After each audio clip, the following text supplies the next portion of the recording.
I think you'll always have, the majority exists in every industry and always has. So whatever that majority is, those are the ones that struggle. Your top 20% people also has an 80-20 there. Artificial intelligence knows what everyone else knows. Not what we use AI for, but what they use it for.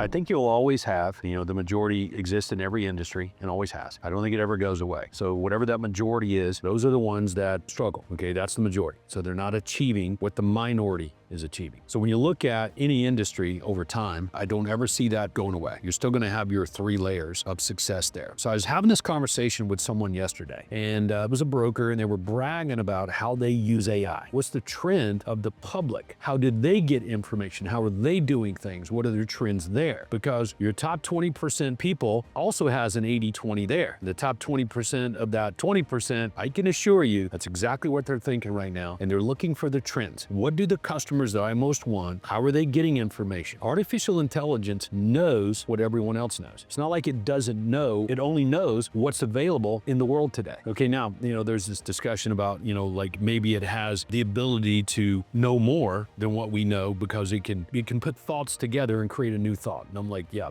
I'm sure maybe that happens in the future, but for the most part, it only knows what we know. Okay, now it just has the access to more collective knowledge because it can scrape the entire internet and know everything there is to know about whatever. All right, so that's good and bad. For me and you, it's good, okay?